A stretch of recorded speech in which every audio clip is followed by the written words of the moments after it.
G20 impact कार्यक्रम में CM Dhami ने की शिरकत। कहा, दुनिया में बज रहा भारत का डंका। आईआईटी रुड़की के दीक्षांत भवन में कार्यक्रम का हुआ आयोजन।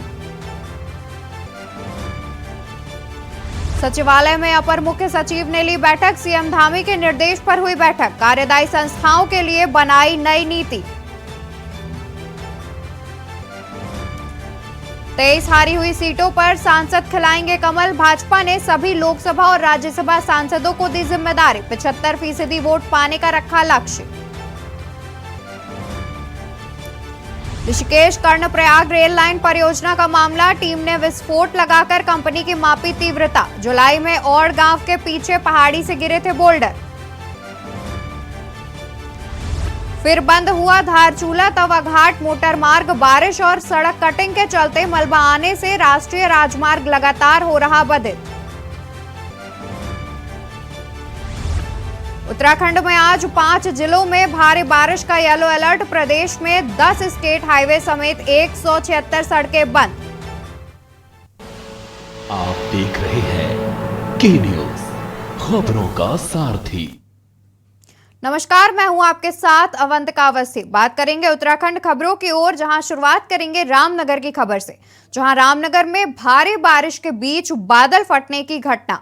बता दें कि रामनगर में भारी बारिश के बीच बादल फटने की घटना सामने आई है।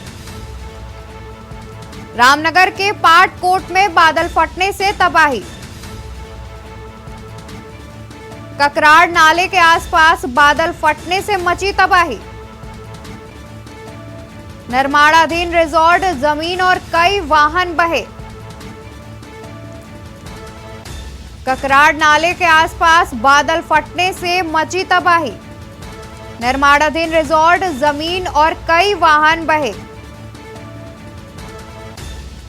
राहत बचाव के काम में जुटा जिला प्रशासन।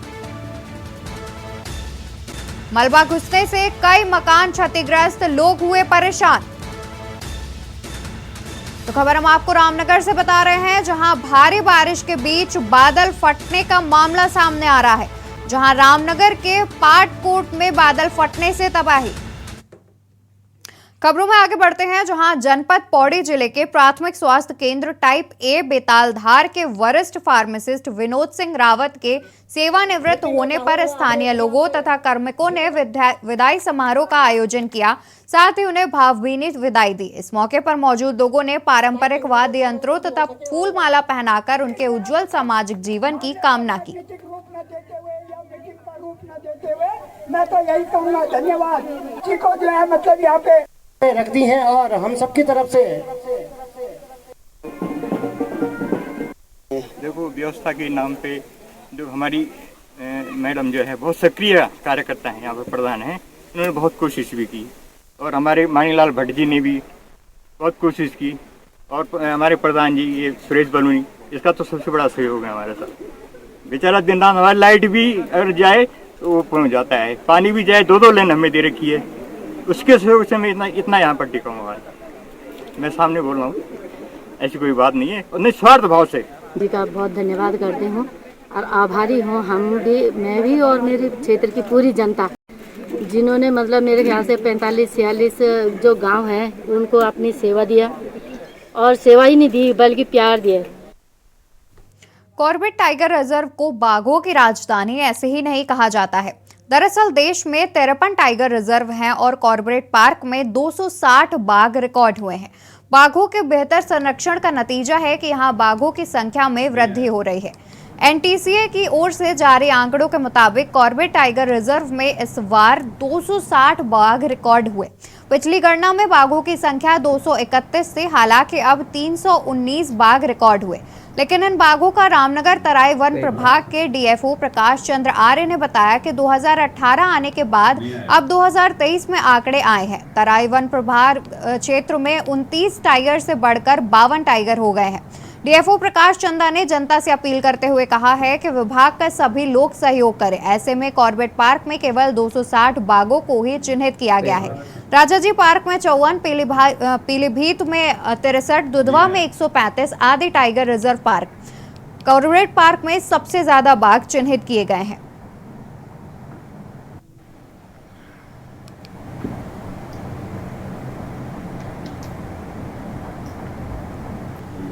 आपका एक बार?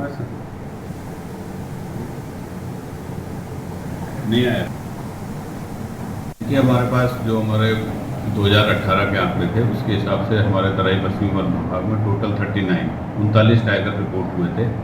लेकिन बड़े हर्ष का विषय है कि अभी परसों ही ग्लोबल टाइगर डे मनाया गया और उस ग्लोबल टाइगर डे में जो देश भर में बाघों की संख्या के जो आंकड़े प्रकाशित हुए उसमें हम जो है 39 से बढ़कर के हमारी संख्या जो है 52 हो गई है। तो जो तराई पश्चिमी वन प्रभाग है हमारा 33,000 स्क्वायर मीटर का जो एरिया है उस एरिया में हम इस समय 52 टाइगर लेके बैठे हुए हैं। तो 52 एक बहुत अच्छी खासी संख्या है। 52 टाइगर अच्छे टाइगर रिजर्व में ये टाइगर इतने नहीं है। उत्तराखंड में लोकसभा चुनाव की तैयारियों में जुटी भाजपा ने राज्य के विधानसभा चुनाव में हारी 23 सीटों पर जीत सुनिश्चित करने का जिम्मा पार्टी सांसदों को सौंप दिया है। इसके तहत लोकसभा और राज्यसभा सांसदों को अलग अलग सीटों की जिम्मेदारी दी गई है। इसके तहत जहां जहां भाजपा कमजोर है वहां पार्टी को मजबूत करना है। इसके लिए भाजपा ने विपक्षी दलों के जमीनी कार्यकर्ताओं को साथ लाने की रणनीति बनाई है। साथ ही जनजाति व अनुसूचित जातियों के बीच भी पैठ बढ़ानी है। वहीं बीजेपी प्रदेश अध्यक्ष महेंद्र भट्ट ने कहा कि सभी सांसद आवंटित विधानसभा क्षेत्रों के संगठन को मजबूत करने के साथ जन सहभागिता वाले कार्यक्रमों में भी शिरकत करेंगे। सांसदों को ग्रामीणों क्षेत्रों में रात्रि प्रवास और टिफिन बैठकों में भी शामिल होना है।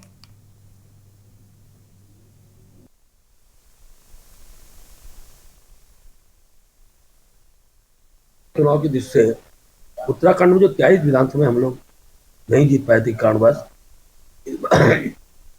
किसी प्रकार की चूक न रहे, इस दिशा हमारे जो लोकसभा के सांसद हैं, राज्यसभा के सांसद हैं, उनको हमने विधानसभा आवंटित किया। हारी हुई विधानसभा है उसमें तीरथ जी को हमने बद्रीनाथ, बाराहाट ऐसे 2 विधानसभाएं दी हैं।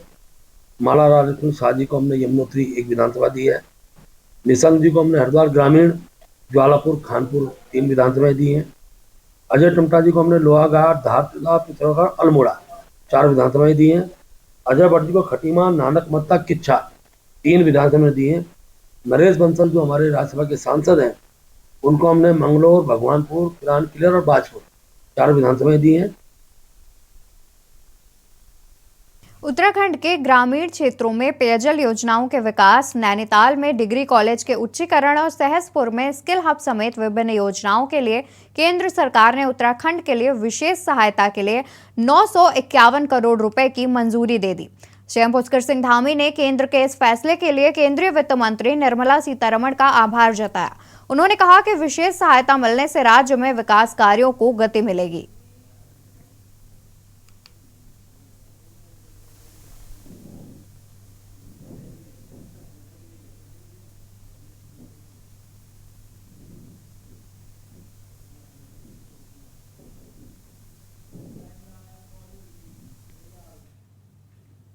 नैनीताल के तल्लीताल के एक होटल में एक महिला का शव मिलने से हड़कंप मच गया है। सूचना पाकर मौके पर पहुंचे पुलिस ने शव का पंचनामा भरकर शव को मोर्चरी में रखवा दिया। महिला की शिनाख्त मुरादाबाद निवासी इरम के रूप में हुई। प्राप्त जानकारी के अनुसार इरम और उसके पति गुलजार ने सोमवार को कमरा लिया था। गुलजार दोपहर में होटल कर्मियों से पत्नी का स्वास्थ्य खराब होने व दवा लाने की बात कहकर निकला था, जो वापस नहीं लौटा। शक होने पर जब होटल कर्मी होटल के कमरे में गए तो महिला मूर्छित अवस्था में बेड पर पड़ी थी, जिसकी सूचना पुलिस को दे दी गई। वहीं मामले में सीओ विभा दीक्षित का कहना है कि पुलिस मामले की तफ्तीश में जुटी है। जांच रिपोर्ट के आधार पर आगे की कार्रवाई की जाएगी।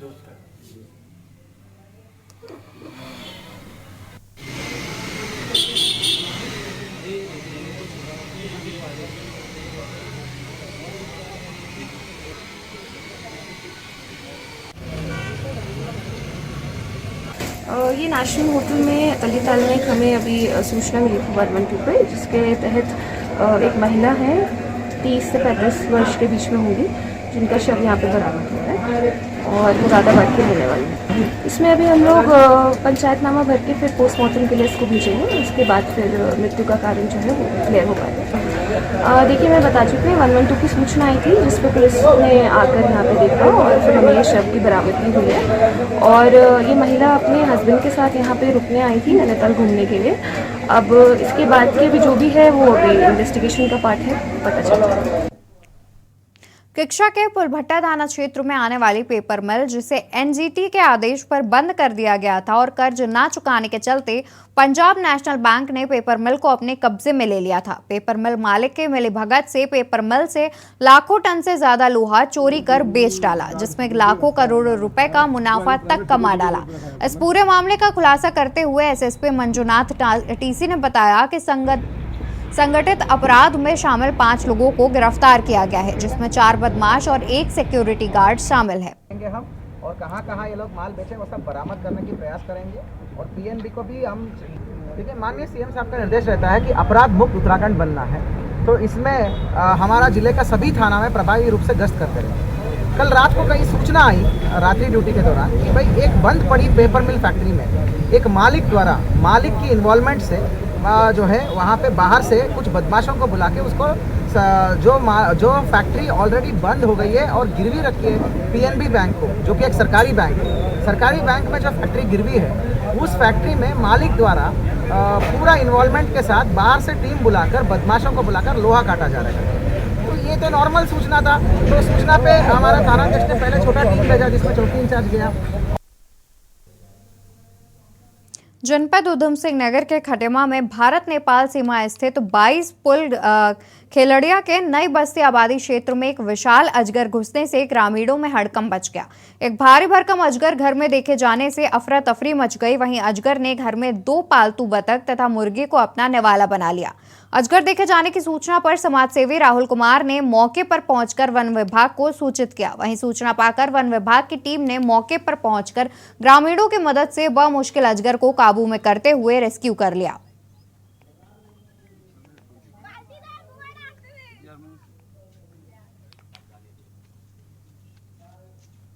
देखिए, सुबह ग्राम सभा खिलड़िया के नई बस्ती में सूचना मिली ग्रामीणों द्वारा हमें 6 बजे की गांव में एक रविंदर विश्वास के घर में अजगर घुस गया है मुर्गी बाड़े में। इसकी सूचना मिली, उसके बाद हम वहां पे गए। वन विभाग की टीम को सूचना दी गई। उसके कुछ घंटों के बाद वन विभाग की टीम आई और ग्रामीण वासियों और वन विभाग की टीम के द्वारा अजगर को पकड़ा गया और वन विभाग को सुपुर्द कर दिया। 2024 के लोकसभा चुनाव की घड़ियां नजदीक है। हर कोई दल इस लड़ाई को जीतने की तैयारी में लगा हुआ है। उत्तराखंड में यह लड़ाई बीजेपी और कांग्रेस के बीच की है, लिहाजा भाजपा ने उत्तराखंड में तीसरी बार जीत की हैट्रिक मारने के लिए रणनीति तैयार कर ली है। वहीं कांग्रेस हाईकमान ने नाराज चल रहे उत्तराखंड कांग्रेस के वरिष्ठ नेता प्रीतम सिंह को छत्तीसगढ़ की जिम्मेदारी दी है, जिसके बाद 2024 के पहले सियासत गरमाई हुई है। 2024 के लोकसभा चुनाव की घड़ियां नजदीक हैं। हर कोई दल इस लड़ाई को जीतने की तैयारी में लगा हुआ है। उत्तराखंड में ये लड़ाई बीजेपी और कांग्रेस के बीच की है, लिहाजा भाजपा ने उत्तराखंड में तीसरी बार जीत की हैट्रिक मारने के लिए रणनीति तैयार कर ली है।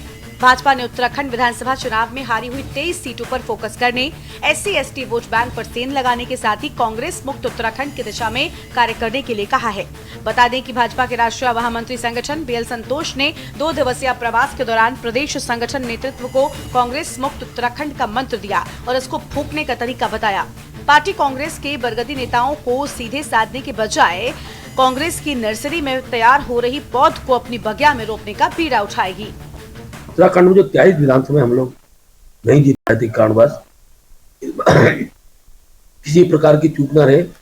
इस दिशा हमारे जो लोकसभा के सांसद हैं, राज्यसभा के सांसद हैं, उनको हमने विधानसभा आवंटित किया। हारी हुई विधानसभा है उसमें तीरथ जी को हमने बद्रीनाथ बाराहाट ऐसे 2 विधानसभाएं दी हैं। मालालाल शाह जी को हमने यमुनोत्री 1 विधानसभा दी है। निशंक जी को हमने हरिद्वार ग्रामीण, ज्वालापुर, खानपुर 3 विधानसभाएं दी हैं। अजय टमटा जी को हमने लोहाघाट, धारचूला, पिथौरागढ़, अल्मोड़ा 4 विधानसभाएं दी हैं। अजय भट्ट जी को खटीमा, नानक मत्ता, किच्छा 3 विधानसभाएं दी हैं। नरेश बंसल जो हमारे राज्यसभा के सांसद हैं, उनको हमने मंगलौर, भगवानपुर, किरान किलर और बाजपुर 4 विधानसभाएं दी हैं। देखिए, भारतीय जनता पार्टी लगातार इस तरीके की बात करती है, लेकिन राजनीति में जो है उतार चढ़ाव आते हैं। लेकिन ये कहना कि साहब कांग्रेस मुक्त भारत होगा, तो ये भारतीय जनता पार्टी की सोच को जो है प्रदर्शित करता है। जनता पार्टी क्या कहती है वो कहती रहती है, लेकिन कांग्रेस लोकतंत्र में आस्था रखती है, विश्वास रखती है और पक्ष और विपक्ष में विश्वास रखती है। एक तरफ जहां भाजपा कांग्रेस मुक्त का सपना देख रही है, तो वहीं दूसरी ओर कांग्रेस ने 5 राज्यों में होने वाले चुनाव की तैयारियां तेज करते हुए ऑब्जर्व किए नियुक्त। कांग्रेस हाईकमान से नाराज चल रहे उत्तराखंड कांग्रेस के वरिष्ठ नेता प्रीतम सिंह को छत्तीसगढ़ की जिम्मेदारी दी है। प्रीतम सिंह को पार्टी ने सीनियर ऑब्जर्वर बनाया है। वहीं कांग्रेस का कहना है कि जनता इस बार भाजपा को चुनाव में सबक सिखाने जा रही है। हालांकि भाजपा का कहना है कि कांग्रेस हाईकमान ने उत्तराखंड कांग्रेस नेताओं में चल रही गुटबाजी को खत्म करने के लिए प्रीतम सिंह को छत्तीसगढ़ की जिम्मेदारी दी है, जिससे वो प्रदेश की राजनीति से दूर रहें।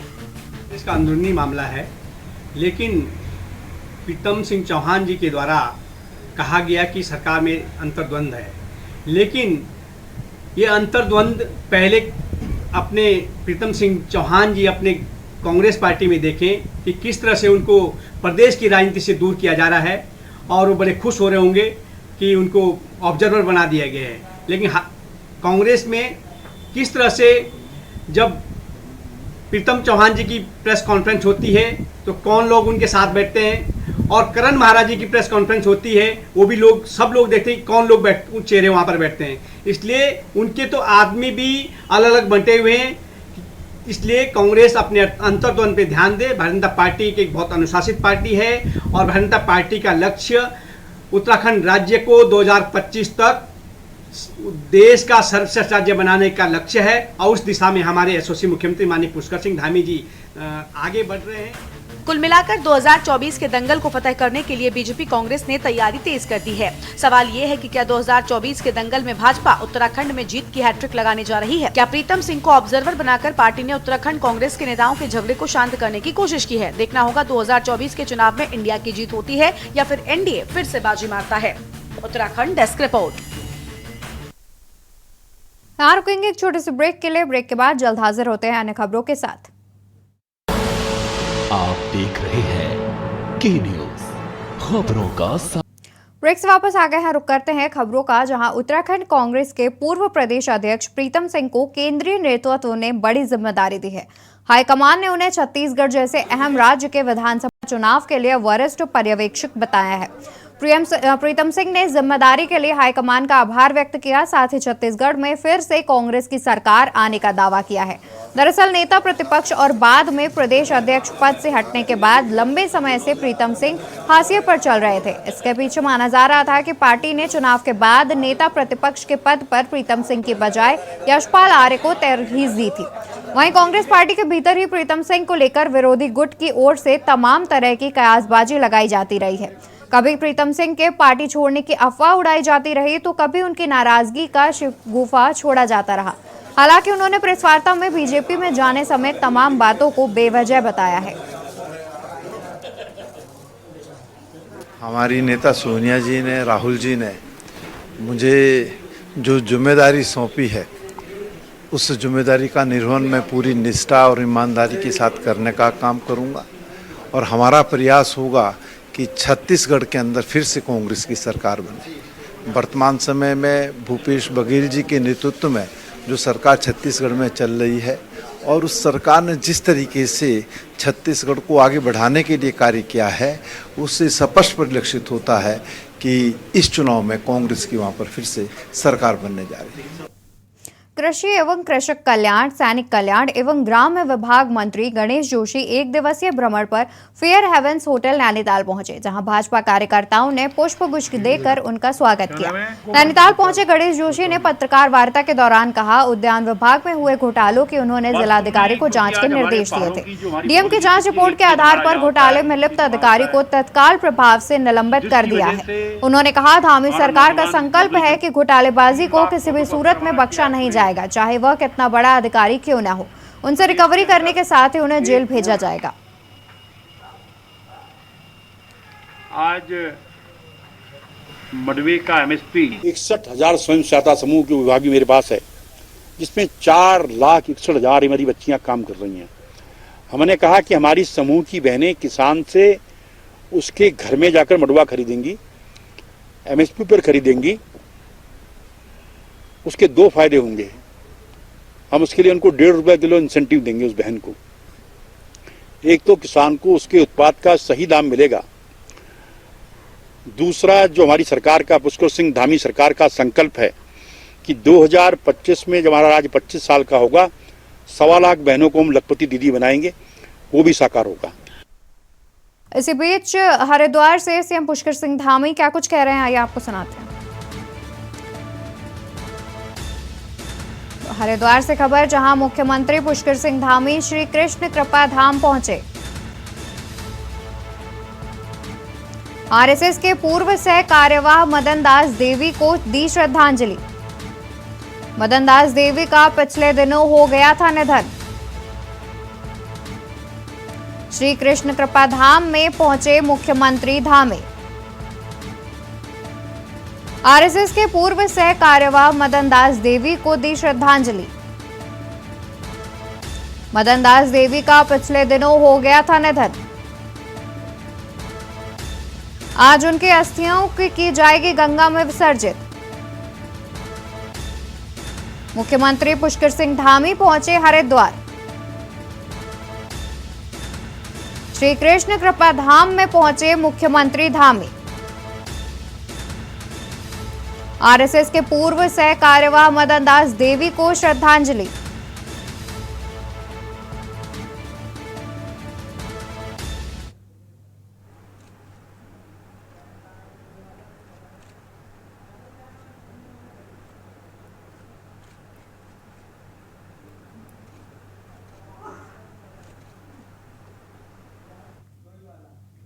इसी बीच डोईवाला से एक खबर सामने आ रही है। खबर डोईवाला से, जहां हिंदूवादी संगठनों ने किया विरोध प्रदर्शन।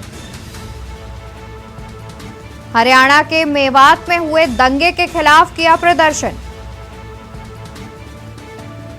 हिंदूवादी संगठनों ने किया विरोध प्रदर्शन। पुतला जलाकर जताया विरोध। हरियाणा के मेवात में हुए दंगे के खिलाफ किया विरोध प्रदर्शन। हिंदूवादी संगठनों ने किया विरोध प्रदर्शन। पुतला जलाकर जताया विरोध। राष्ट्रपति को एसडीएम के माध्यम से भेजा ज्ञापन।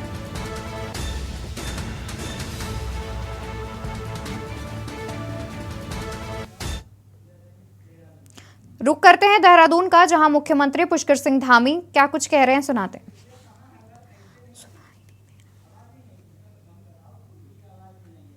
मुख्यमंत्री महोदय का मानना है कि अमंत्र अक्षरम नास्ति, नास्ति मूलम अनौषधम। अमंत्र अक्षरम नास्ति का मतलब कोई अक्षर ऐसा नहीं है जिससे कोई मंत्र न बनता हो,